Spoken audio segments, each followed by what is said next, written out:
So, hey guys, thank you for joining me tonight on That Girl Casey. So, on my channel, like I said, I like to talk about everything, and this is a place for honest and open discussion. Um, to me, I feel like in the real world, you, I feel like in the real world, you should be able to talk about anything, but like I said, talk about anything, not yell about everything. And there are some topics that people might think are too intense to have conversations about, but we should have conversations, we should. So this past 2 weeks, there was two big deal cases on trial. You had the Kyle Rittenhouse trial and you had the killing of Ahmaud Arbery trial, okay? So I want to give my thoughts on both of these trials, okay? So a lot of times I feel like people think, because I do it too, that if you take like a certain side on one thing, you kind of have to keep that side on everything. And as an adult, I'm learning like, no, this life is full of varieties. One thing may seem this way and another thing may seem another way. And that doesn't mean that you have to stick with the same notion all the time. I'm not going to talk too much about the Kyle Rittenhouse case because it's been covered everywhere by everybody. But what I'm going to say about it is this: that case was a perfect example of why I hate the corporate press, all right? Because that case had some people, not everybody, thinking to this day that this kid killed 3 black men. To this day, people are thinking that. There are people who are very emotionally charged by this case who don't know a single thing about the facts. It's not their fault, but none of the facts was really reported to, because the facts would have got in the way of the narrative that the corporate press wanted people to hear. Remember, the news now is not about finding out the truth or uncovering facts and giving us like the real deal. The news is about ratings. The news is about salacious, scandalous headliners, okay? And that Kyle Rittenhouse case was perfect for headliners. I mean, let's talk all the way clear. Like I said, we talk about everything here. So, you had this little white boy, this little milky looking white boy, right, on trial for killing killing 2 people and then shooting another one. So altogether, he shot 3 people. And everybody was like, oh, white privilege. I get how the optics look. But when you finally went to like independent media and you saw the actual facts of the case, it kind of made you walk back and be like, wait a minute. That's not what they said on CNN or whatever. So that's why I call that case a perfect example of what the corporate press can do, So that's what I have to say about that. I mean, self-defense is self-defense. If somebody's hitting me upside the head with the skateboard and I have something on my side and I don't use it, I deserve to die. It is just that simple, okay? You're not running up on me and I got something on my side, okay? You're also not going to pursue me with something on your side and think that I'm not going to try to run away or get out the way. Or unfortunately, now I have to fight for my life with my bare hands. Maybe if Ahmaud Arbery would have had that thing in his hands, he might be alive today. So this is why I do believe in 2A, and this is why I do believe in self-defense verdicts, because unfortunately he's not alive to tell us anything about his story. So when we get to the Ahmaud Arbery case, I knew this was going to happen. There was like a little bit of coverage on it, but there wasn't that much coverage. But again, with corporate press, we need to pay attention on what they decide to cover. They took that Kyle Rittenhouse case, perfect. Poster boy for white supremacy in your face. That's all you heard. Milky white boy, white supremacy, that's all you heard, okay? And when I say milky white boy, it's because optics. I'm trying to tell you how they messing with your eyes to make you think like, look at him with his perfect skin and he doesn't even have pimples and how dare he think XYZ.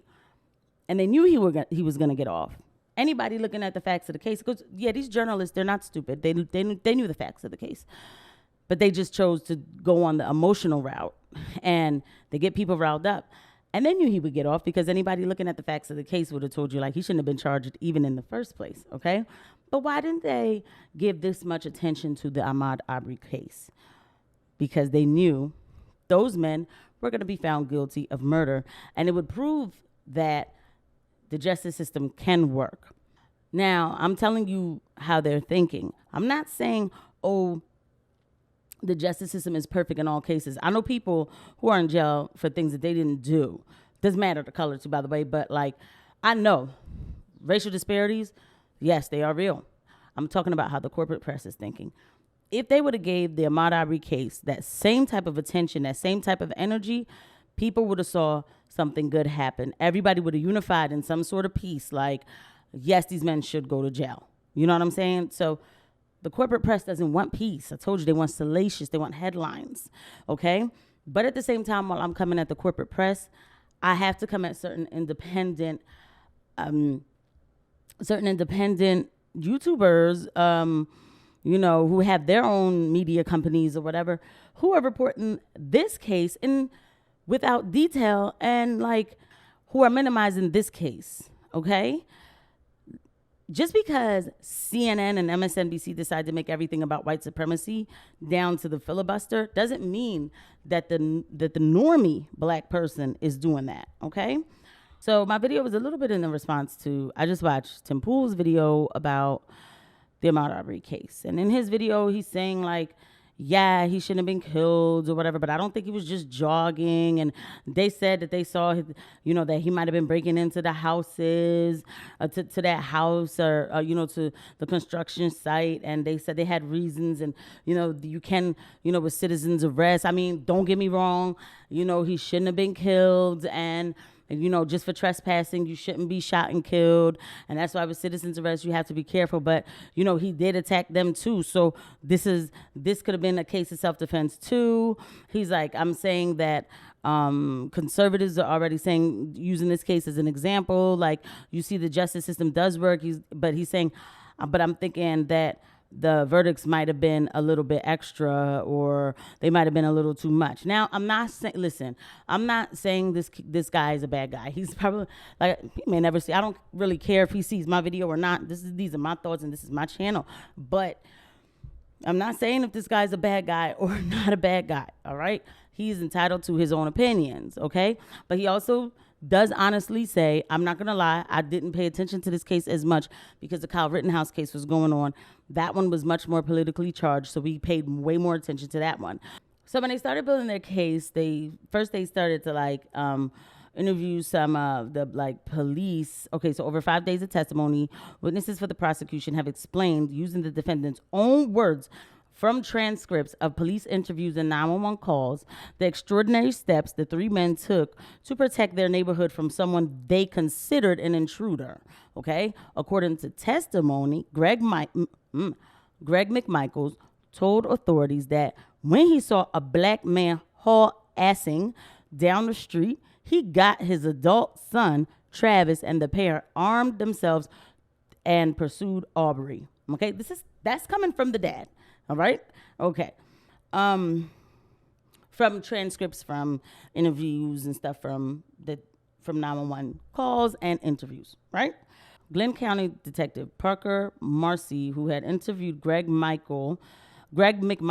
So now he's on the stand and the prosecutors questioned him on the interview. And what Marcy said that Greg McMichael told him, he says, I said, stop, I'll blow your expletive, I guess like effing, head off or something. I was trying to convey to this guy, we were not playing, I guess in this case, what people need to also know is that there was a construction site that people were walking, not just Ahmaud Arbery, people kept walking through it, okay? And there's a particular video that they showed when I was watching the trial, and in the video, they're showing Travis McMichael, somebody walking through the construction site, and they're like, yeah, so so you thought that was Ahmaud Arbery? She's like, who is that? That's Ahmaud Arbery? And he's like, yes. But in the video, you could tell, I'm looking at the video, I'm like, that's not him. The person was light-skinned, they had twisties. I'm like, I could have swore, I was like, that can't be him, okay? But the prosecutor, who, by the way, let me give you her name, because she was great. Linda Dunikoski, okay? The reason why I say she's great is not just because she's just doing something I like. No. She walked Travis McMichael who took the stand, into basically saying he played himself, for lack of a better term. She asked him questions that made him say with his own mouth basically like how he was doing the most. I'm going to give you some examples. First off, McMichael said he wanted to testify so people could understand where he was coming from. Okay. They asked him, so apparently he was a Coast Guard and he's all about de-escalation. He knows how to de-escalate people. And the defense attorney said, in your experience, can pointing a gun at somebody de-escalate a situation? And McMichaels answered yes. And they were like, how so? If you pull a weapon on someone, from what I've learned in my training, usually that caused people to back off or realize what's happening and comply with orders, McMichaels said. What I've learned in my training was something that you've obviously never done before. Just because the books say it's going to go this way, that doesn't mean there are some people who are going to see you pull the gun on them and be like, this is my only time to live. I need the fight to live. They're not going to say, hey, man, it's okay. They don't even know who you are. Now, I'm going to try to remember what I saw on the trial from the top of my head. When I was watching the prosecutor, she asked him, she said, so she was asking him, like, so you knew that it was Ahmaud Arbery, who, like, you were told it was him who was stealing stuff from the neighborhood. And he was like, yes. And she asked him about some guy, who's Daniel Soros or something. He's like, I don't know who he is. And she said, you don't know him? No. Here's from the Facebook. He reads the Facebook. And then on the Facebook thing, when he reads it, like a transcript from Facebook, he was corresponding with that Daniel person. And they were like, we think it's somebody else or something stealing from, they didn't say Ahmaud Arbery. They were saying like, we think it's these other people or whatever who's stealing from the neighborhood, you know? Then also, so the person who owns a construction site is Larry English. While people were walking through his site for whatever purpose, and okay, yes, it is trespassing, his equipment was going missing. But when his equipment was going missing, he told the guys, he was like, I think it's my subcontractors who stole my stuff. He never said, oh, I think it's the dark-skinned black guy who stole my, he didn't say that. He said, I think it's the subcontractors. He said he would deal with it. He never asked them to deal with it. He never asked them to investigate it. She's walking him into all that kind of stuff where he has to concede, like, yeah, he did say that it, or at one point he's like, I don't remember, okay? And then, and every time he said something silly, she wrote it down on a big notebook, okay? I mean, like a big pad, okay? So we could be clear, like, this is what he said. Then she started asking about probable cause and all this stuff about how you arrest people. You need to be sure that you got the person.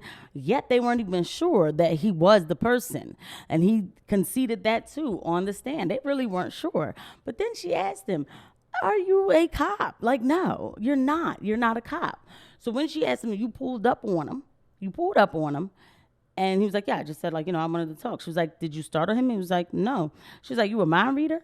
And he's like, no, but people don't get started when I pull up on them. I don't know. Wait. She's like, well, how many times you pulled up on people before? No. So what are you saying, right? So I'm like, okay. So then he must have pulled up on him, and when Ahmaud was trying to go behind, like, fall back and try to run the other way, they backed the truck up. They're saying all this happened. Then, of course, he, like, goes around. So they get out the truck with the gun. This guy is thinking, I have to save my life.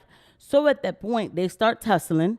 They start tussling. Of course, he tries to grab the gun. Of course, he's going to try to kill Travis. And he shoots and kills him, right? So somebody will say, well, that's self-defense, like Kyle Rittenhouse, right? Because that's the type of stuff that I feel like Tim Pool was trying to get at. No. Ahmaud Arbery, don't say, I don't think he was jogging. It doesn't matter. Person was running. Black person haul assing, right? That's what he said. The dad, right? He doesn't have anything in his hands. He doesn't have a weapon. He doesn't, nothing. You guys get in your truck and y'all go chase him down. The police never deputized you. Larry English never made a report to the cops that he was going to pursue this situation. But you guys see black guy running, and so you get in the car.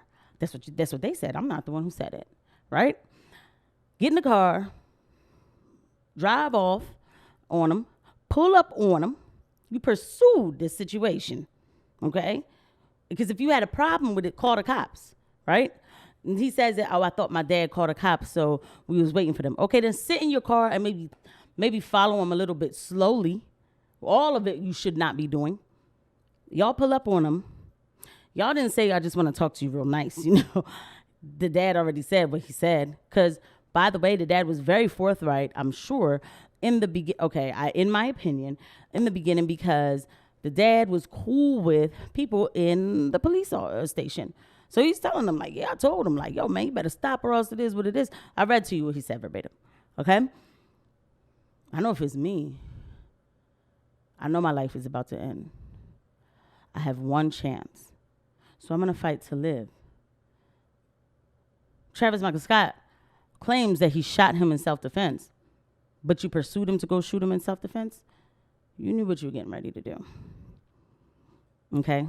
So while I can't, beyond a reasonable doubt, prove your malice in your mind, I am not so far removed from the conversation of racial disparities or, or racism because of what the corporate press has done to the word white supremacy and racism and all that. I'm not so far removed from it that I can't see that there are people who do hate people so much that they just want to kill them when they see them. In this case, these white people saw this black boy. They wanted to shoot and kill him. I don't care what he did in the past, okay? He was running. They said he must have did something, and they wanted to shoot and kill him. They didn't know if it was him who was getting in the house. I don't care if he did steal anything. I'm not allowed to shoot. If somebody come here and break into my house, take something, and when they run out, I'm not allowed to chase after him and shoot and kill him, right? He was running, and they said they went to go get him. And then y'all got in trouble. It took them about like 4 months, I think, to finally arrest them because they had so many connects. Finally, 4 months later, they got it. But I think when the video came out, people were like, now, wait a minute. You know what I mean? And so, and then you had to come up with something, and it didn't stick. Okay? Just because I'm trying to live my life where I'm not getting into all this identity politics does not mean that I cannot assess hate when I see it. The same way how in Waukesha, that black man who was putting stuff on his Facebook saying, I hate white people, got in his van, bus, whatever, in his truck, and went and mowed down a bunch of white people, that's hate. He hated white people. He went to go kill white people. It's the same way how these white men saw him. They must hate black people because they saw his black man haul assing, and they meant to kill him. Let us not get so jaded from the lies that are told to us that we pick apart every little thing when really the truth is in our face, okay? So that's my video. And that's how I feel about it. It's okay to say that this was a racially motivated murder. It's okay. Doesn't make you all of a sudden fall for the hype with everything. It was racially motivated. So I think that was a little bit of a hate crime, and the story didn't stick. And like I said on my channel, I'm always going to talk about honest dialogue, inconvenient truths. We come, we talk, and that's it. And that's all. All right? I'll see you guys at the next video. Bye.